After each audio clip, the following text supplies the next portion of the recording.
Alors, je fais un test d'enregistrement. Alors, j'ai testé mettre enregistrement de la webcam, parce qu'avec le logiciel que j'utilise, ShareX, je peux faire l'enregistrement.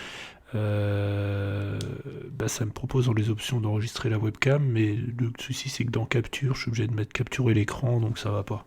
En fait, ça crée un bug dans le logiciel et il fait pas l'enregistrement tout simplement. Il commence, il y a juste l'affichage de l'enregistrement, puis ça s'éteint tout de suite. Ouais, j'ai testé Screencastify, mais bon, c'est la merde, hein, Screencastify. À chaque fois, ça met 3 plombes à uploader la vidéo, sauf quand c'est une vidéo en fait où il n'y a pas d'image, hein, donc c'est chiant quoi de uploader sur YouTube. Je préfère uploader, faire la vidéo comme ça, l'avoir sur mon PC, l'uploader après sur l'ordinateur, c'est beaucoup mieux. ShareX c'est beaucoup mieux comme logiciel. Et puis je peux faire une petite vidéo comme ça avec un message d'erreur quoi. C'est vraiment c'est les vidéos du blabla de Guigui, un peu, c'est Guillaume Screencast, c'est vidéos un peu foutraque, c'est les vidéos, j'en publie à la masse et puis je vois ce que ça donne, quoi. Je fais une vue, deux vues, trois vues, je m'en fous en fait. Cette chaîne-là, c'est vraiment une chaîne playground et puis bah du coup, je m'en donne à cœur joie avec le confinement. Du coup, ça va, je vais pouvoir en produire pas mal. Et puis c'est pas plus mal parce que la vidéo que j'allais publier, je montrais ma gueule et en fait, j'ai pas trop envie de montrer ma gueule. C'était plus pour un test, c'était plus pour faire un test. Puis je me suis dit, bah, tant qu'à faire le test, autant le publier, hein. De toute façon, sur cette chaîne-là, j'aurais jamais énormément de vues, donc je risque pas. Au pire, je risque pas grand-chose à montrer ma gueule. Et puis je dis rien d'offensant pour qui que ce soit, donc j'ai aucun risque en fait. J'ai absolument aucun risque. Alors, des fois sur Internet, faut se méfier, hein. Des fois, tu peux avoir des réactions bizarres. De gens, ils ont des réactions, tu comprends pas. Ça m'est jamais arrivé à moi, mais à d'autres. Le mec, il fait une vidéo, il explique des choses, il est cool, bien dans ce qu'il dit. Il y a encore des gens qui vont trouver à le critiquer, quoi. Donc, la nature humaine, hein, moi, me surprendra toujours. Ouais, bah du coup, je suis en confinement, donc je vais produire de la vidéo, hein. Je suis en confinement, donc ce que je vais faire, moi, ce que je vais passer, en fait, c'est que je vais pas trop regarder de séries, je vais plutôt essayer d'apprendre des choses et puis essayer de les restituer en vidéo, voilà. Dans ma dernière vidéo, bah, je parlais du moment présent, hein. C'est une des choses principales, à mon avis, pour accepter le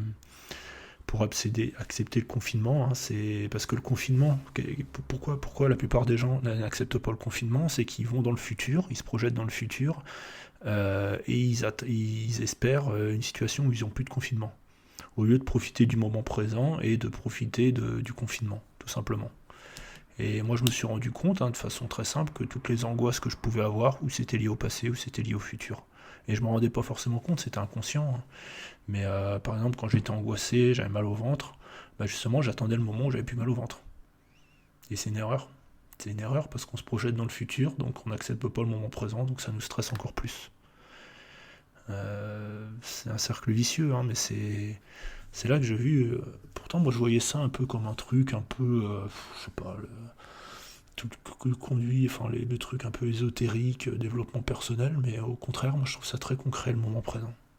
Très concret. Après, il y a des trucs perchés, les anges gardiens, tout ça, je vais pas aller là-dedans, quoi, mais au moins ce truc-là, c'est très concret.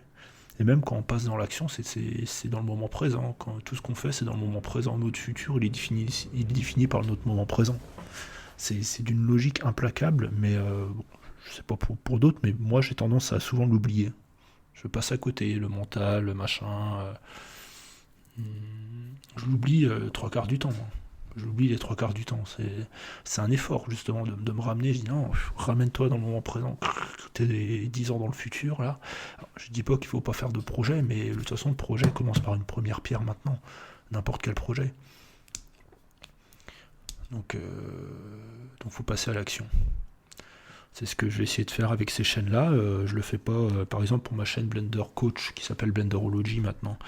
J'avais beaucoup d'idées, je voulais faire des émissions de télé sur le logiciel Blender, plein de trucs. J'ai rien fait de tout ça. Finalement, ce que j'ai fait, c'est des vidéos que j'enregistrais complètement à l'arrache et que je publiais. Et bah, ça a donné des résultats. Et une des vidéos que j'ai enregistrées complètement à l'arrache, elle a fait 60 000 vues, 500 j'aime, pour un truc hyper spécialisé qui est la modélisation 3D. Et encore un truc même pas axé professionnel, parce qu'il y a des logiciels professionnels. Blender, ça va de plus en plus vers la professionnalisation, mais c'est un peu le logiciel un peu obscur, open source, hein. Malgré ça fait plus de 20 ans qu'ils améliorent le logiciel, c'est toujours c'est un truc hyper obscur, quoi. Et en français en plus. alors que la plupart sont en anglais et ça parle à beaucoup plus de gens en anglais. Donc en français, 60 000 vues, je suis content. Franchement, ouais, j'ai mis un titre un peu putaclic, j'ai mis comment créer une animation en moins de 30 secondes avec Blender, une animation 3D. Ce qui est vrai, hein. Je l'expliquais dans mon autre vidéo, je radote un peu, mais j'aime bien répéter les choses. Euh, je prends un cube, je le déplace, je fais 2 clés d'animation, ça fait une animation. Voilà, c'est une animation. J'ai pas dit que j'allais faire Pixar en 30 secondes, hein. J'allais pas faire Toy Story en 30 secondes. Une animation, c'est vrai, ça l'a fait l'animation, ça l'a fait à l'écran. Après, il y a tout un processus de rendu, de machin, mais l'animation est faite. On peut la jouer à l'écran, on peut même la jouer en boucle. Voilà, j'ai respecté le contrat, j'ai pas menti. Mais ça montre que les gens sont vachement réactifs au titre putaclic, hein. Ça me fait un peu peur, hein. Par contre, c'est que de l'émotionnel, quoi. Une animation en moins de 30 secondes. Toutes mes vidéos, je vais les faire comme ça maintenant. Je vais faire en moins de 30 secondes faire ci, en moins de 30 secondes faire ça. Modéliser. Mais ça marche parce qu'il y a des anglophones, ils ont fait comment modéliser un arbre en 1 minute et c'est une de ces vidéos qui a le mieux marché, quoi. Les gens veulent tout de suite. Alors que bon, il y a du plaisir à avoir dans la recherche, je sais pas. Mais bon, voilà, c'est ce qu'il faut proposer, parce que c'est ce qui marche le plus. Et pareil, il y a des vidéos que j'avais bien travaillé, et puis ça n'a quasiment pas fait de vue. Sur cette chaîne-là, ce qui a le mieux marché, c'est la vidéo quand j'explique comment multiplier par 2 la vitesse d'une vidéo YouTube, et quand je parlais d'un logiciel d'enregistrement qui s'appelle Movavi Video Suite. Donc, voilà. Et la vidéo, je sais pas si j'ai fait une vidéo qui parlait de ShareX. Je sais plus combien elle faisait, moi, la vidéo où je parlais de screencast-o-matic. Je regarderai ça un peu plus tard. Je crois qu'elle n'a pas fait tellement de vues, hein, mais bon, je l'ai publié dernièrement. Il y a une vidéo aussi qui a fait pas mal de vues sur le coup, ça m'a surpris. J'avais fait un petit tuto sur le logiciel iMac. Voilà. Mais bon, voilà, tout est dans le moment présent. C'est pareil, j'avais l'idée de faire du montage sur mes vidéos. Bon, non, finalement, non. Dans le moment présent, je me rends compte que je le fais pas et que j'ai pas la volonté de le faire, que je sais pas, ça me demanderait trop d'énergie ou voilà, donc faut faire ce qu'on peut faire dans le moment présent. Moi, c'est ça, c'est je lance des trucs dans le moment présent, des trucs un peu rapides.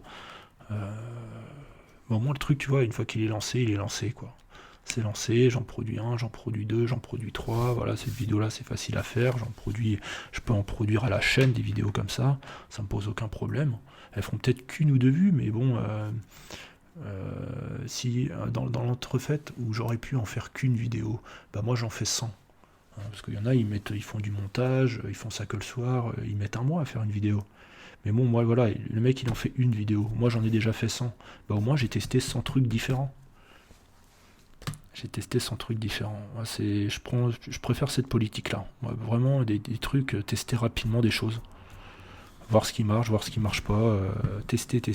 Mais pas que sur YouTube, hein. Je vais essayer de tester des trucs, faire des sites, je sais pas, j'ai envie de tester des choses. Bon, je vais peut-être avoir un boulot salarié. Là, je vais peut-être reprendre mon travail salarié après le confinement, je vais voir. Mais je vais voir combien de temps dure le confinement aussi. On va voir comment ça va évoluer les choses, hein, à ce niveau-là. En attendant, oui, voilà, le confinement me permet de pouvoir créer du contenu. Et ça, c'est plutôt bien, ça. Ça me remplit de joie. J'avoue que c'est un des trucs que je préfère, moi, créer du contenu, créer des choses, tester des choses, lire dans des domaines différents, toujours liés un peu à l'informatique, hein.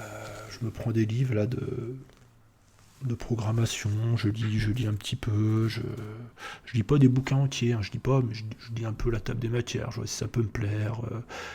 Je passais d'une page Wikipédia à une autre en passant de lien hypertexte en lien hypertexte, donc j'ai appris des choses sur la 3D comme ça, parce que il y avait un concept, par exemple le ray tracing, je savais pas ce que c'était, j'allais voir, et après dans le ray tracing il y a plein d'autres concepts, la radiosité, plein de choses, donc j'allais de lien en lien, et à la fin je savais même plus c'était quoi la recherche du début, mais bon, déjà j'avais appris plein de concepts différents dans le computer graphique, quoi, dans le graphisme 3D, dans le graphisme sur ordinateur. La rasterisation, la voxelisation, c'est des trucs hyper barbares, mais tout le temps des trucs à chaque fois, quand j'allais au bout du truc, ça me ramenait à des mathématiciens du XVIIIe siècle. Des mathématiciens qui avaient déjà théorisé les choses 100 ans ou 50 ans en arrière, et on réutilise, et on réutilise leurs noms, je sais plus, Voronoi, je sais plus les courbes de Bézier, je sais plus les comme ça sur le coup, mais ouais voilà, c'est plein de mathématiciens qui assez anciens, on utilise leurs concepts dans des programmes de maintenant, hein, comme quoi on n'invente rien, on reprend des concepts anciens, on les adapte, on fait un peu de programmation informatique pour pouvoir les ajouter, quoi, en utilisant pour Blender de l'OpenGL, qui est un système qui permet d'afficher du graphisme. Donc voilà, c'est tout pour cet audio, hein. J'espère que ça vous plaît, hein, ce genre de petits audios. J'aime bien moi parler d'un peu de tout et n'importe quoi sur une longue période comme ça. Je ferai aussi des tutos, des screencasts sur cette chaîne. J'ai créé des sites, donc peut-être que j'en parlerai en vidéo. Voilà, c'est bon. Allez, à très bientôt pour une prochaine vidéo.